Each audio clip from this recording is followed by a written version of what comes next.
run to the fire. And now I'm here, for goodness sakes. Look at this.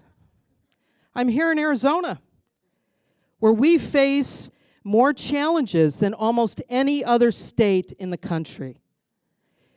Where we live in the kind of I'm not even, right? We face big challenge, no matter what side of the political aisle you sit on, or what side of the church you sit on. We face huge challenges in this state. And so here I am in Arizona to do this. Eliminate racism, empower women, and promote peace, justice, freedom, and dignity for all. That is the mission. That is the mission of the YWCA. And I feel like I should get up every morning and put on a superhero cape. That's right? What is that? Who says that as their mission? Eliminate racism, empower women, and promote peace, justice, freedom, and dignity for all. And I'm doing it as part of a movement that has been on the front lines of this work for 100 years. Not quite as long as it took the Cubs to win the World Series. So, you see, I'm working on a book. I'm working on a book about all this stuff. Because if I think I have anything to talk about, it's about how do you survive the scary bits. Whether it's in your personal life or your work life or in the world. And so I thought what I'd do is just spend the next few minutes sharing with you my initial thoughts, and I would love your feedback. Take notes and send me an email. Actually, I'm not kidding, but you don't have to do that. Friar's Survival Guide for Scary Times. You like out of the frying pan? You get that? Yeah, anyway. So I'm going to share five tips with you that as I've been reflecting, getting ready for today, as I've been reflecting on how do you survive the scary times? Whether it's in your personal life, your work life, in the world today. Number one, give yourself permission to freak out. That is not me, but it could be. I think that one of the problems that I saw in people's lives when I was in the ministry and I would do pastoral counseling. I talked with a lot of people in crisis, in really facing some scary stuff. And one of the things that I saw is that people were afraid to admit how scared they were and afraid to ask for help.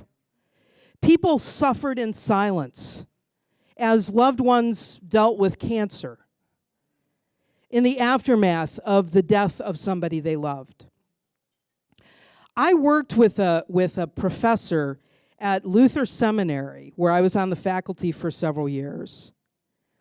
And he was known as, he had a reputation for being a pietist, which in my denomination, my world meant that there was no dancing, there was no smoking, there was no cards, there was no fun, and there was no divorce. He had served on this faculty with some of the people on that faculty for 35 years, and I was the only person who knew that his wife had left him 3 years before. I think that one of the keys to surviving the scary times in our lives is to just go ahead and freak out. To let people know that we're in trouble and that we need help. A sense of urgency can be a very good thing for helping us move to the next thing. When I got to the YWCA in 2013, we had the organization, just like a lot of other nonprofits in town and a lot of maybe your business, had really been hit very hard by the recession. And the organization had not been in the black since 2007. My first meeting with the executive committee in 2013 was, we don't really have money for payroll this month. I got to tell you, that was awesome. It was. Because now we're all working on the same problem, and we know we don't have a lot of time. We've got to fix this. It opened up all kinds of creativity, all kinds of possibilities, all kinds of options. I have never worked with a board that has been so supportive than the board I've worked with at the YWCA since 2013, because we all knew we had some problems we had to fix. This amazing organization with this incredible legacy that had done so much good could not be taken down by this recession. We pulled together. I will say, I think it's okay to freak out for like a minute or two. You know, like not to get paralyzed. So number 2, reject scarcity. As I think about, I'm going to just talk about my colleagues in the nonprofit world. But I think it goes for a lot of people. You know, we kind of live with this idea that there aren't enough resources to go around. You know, we're like competing for the how many of you work for a nonprofit or serve on the board of a nonprofit or give to a nonprofit? Yeah. There's this idea that there's just like this little pool of money in Tucson, and we all are competing for it. And there's this, and it I don't know, it messes with us. And I'll tell you what, it comes from this. Our whole Western world is built on this one principle. It comes from economics.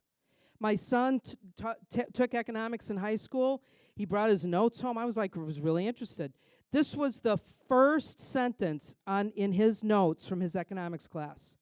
Your environment is a threat. That is the basic principle of economic theory in the Western world today. Your environment is a threat. And you are in a mad dash to get yours before somebody else does. Because if you don't, you'll die and they'll win. Well, that's dumb. That's just dumb. This is not my son.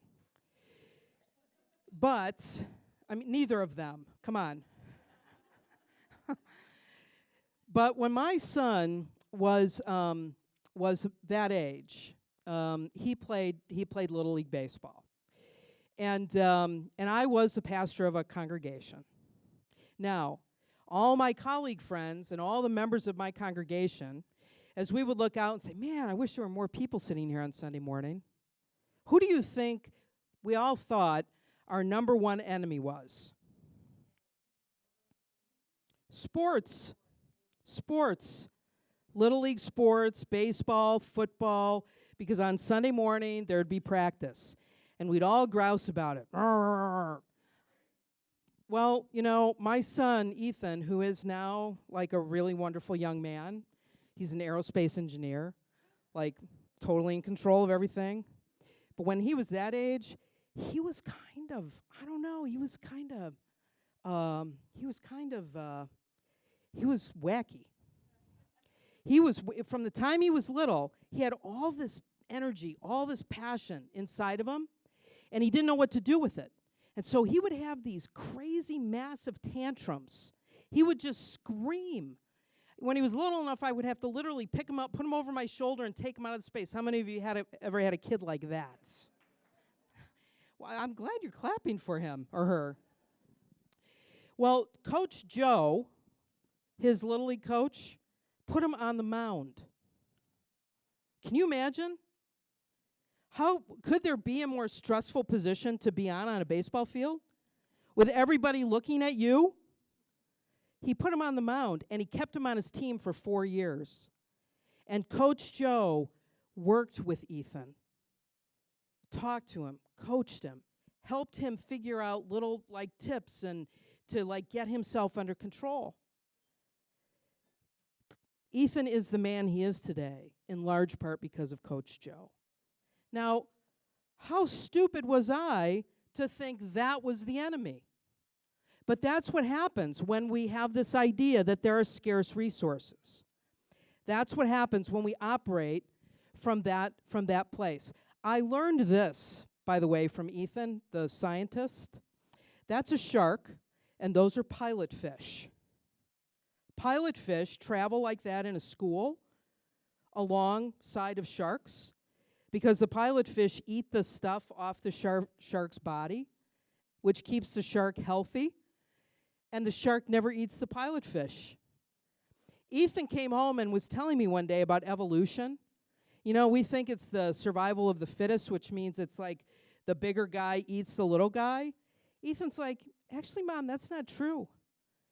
Evolution is about who can evolve to work together with other people in their environment. Evolution is actually about cooperation. It's about synergy.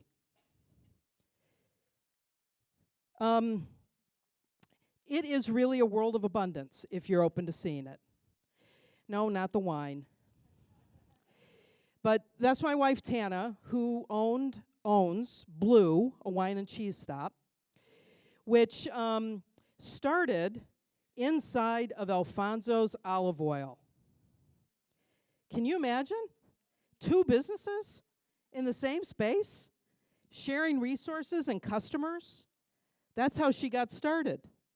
And after some landlord trouble, when she had her own shop, which she ended up closing a couple years ago, she got together with the folks at Sand Reckoner, who have a winery down in Wilcox. And she helped them open up their new tasting room over on 6th and 6th, which is great, by the way, and has a very attractive wine tasting person. And she's serving Blue cheese plates at Sand Reckoner. It is a world of abundance if you're open to seeing it. One of my favorite books of all time is a book called Getting to Maybe by Frances Wesley. She's a Canadian. She did a whole study of how to create really meaningful social change in a community. And what she discovered is that change makers do not open more doors than other people. They see more open doors than other people. How do you survive the scary times? Reject scarcity. Number 3, ask yourself this one question. What's the worst thing that can happen? What's the worst thing that can happen?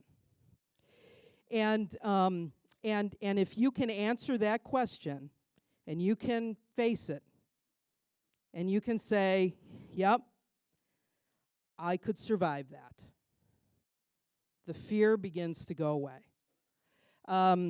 This is the whiteboard in my office right now. I have no idea what that means. One of my teammates was trying to explain to me this very complicated new project that she wants us to get involved with at the YW. She wants us to become the site of the first solar commons in the United States and the second in the world. And she's been trying for 6 months to explain to me what it is and how it works. And that is the simple diagram. That's the one that she thought I would understand.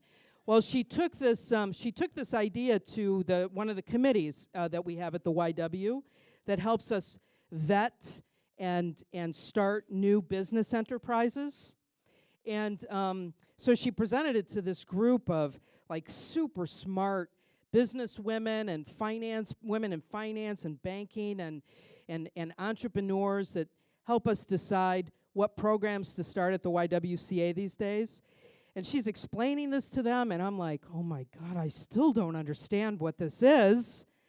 And one of them, who's an entrepreneur, and she's been, has a successful international business, she sat back and she said, what's the worst thing that could happen? And I was like, oh my God, I love that question. She said, what's the worst thing that can happen? I think what I'm hearing is that the worst thing that could happen is that we don't like having it there anymore, and we take it down. This is a no-brainer. Do it.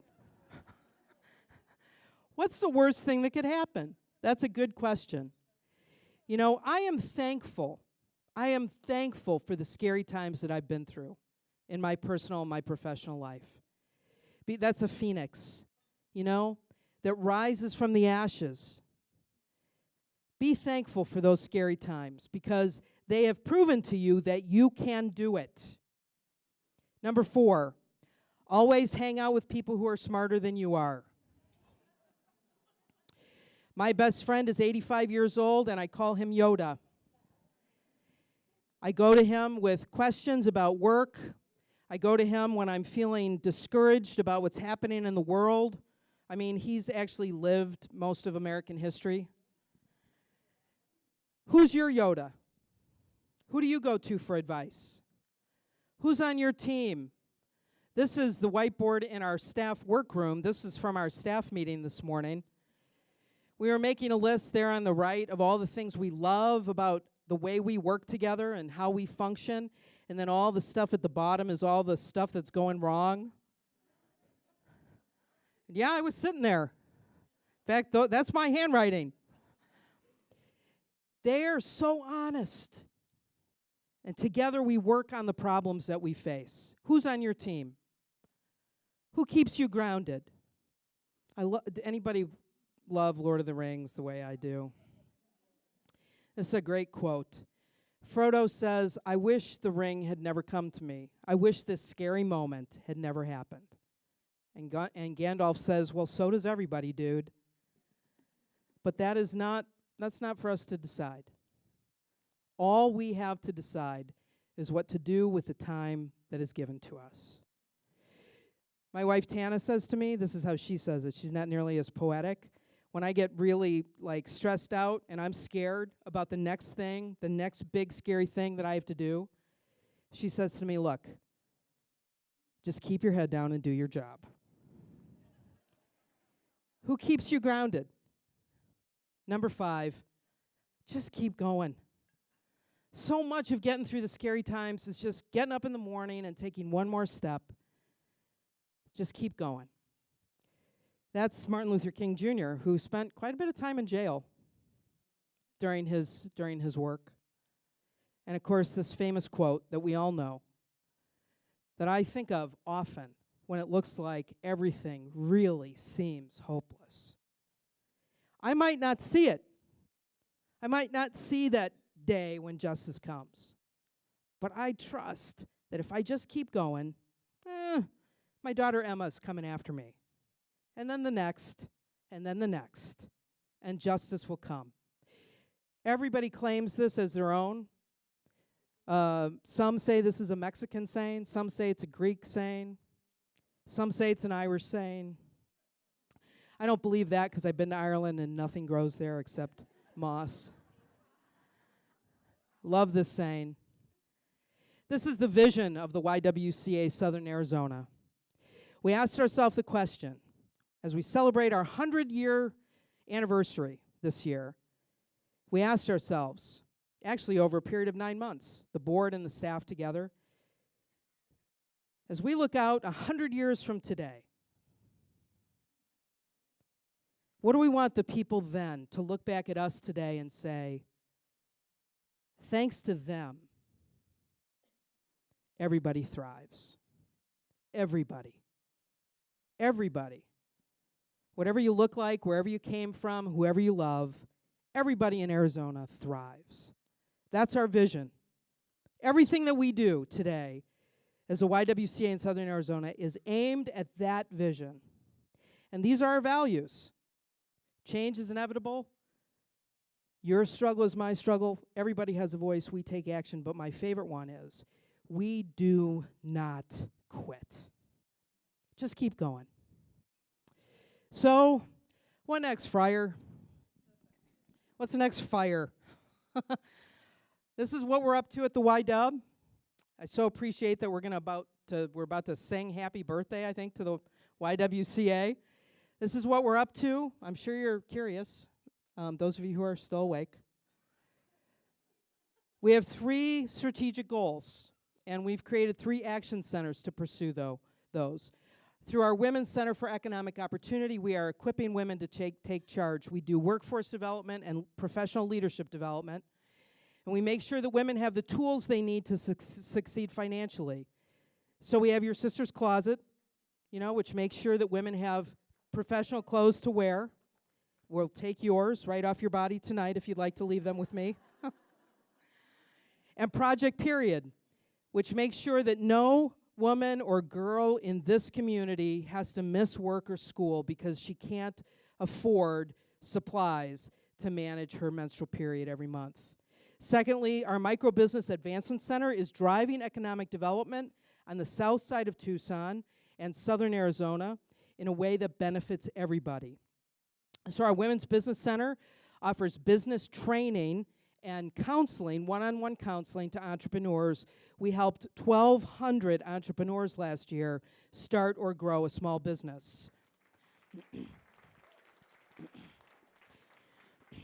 And we're working with our sister organization in Maricopa County, the YWCA in Maricopa County, to launch the Stand Together Arizona Training and Advocacy Center, to challenge the agenda in Arizona that doesn't seem to have everybody's interests at heart.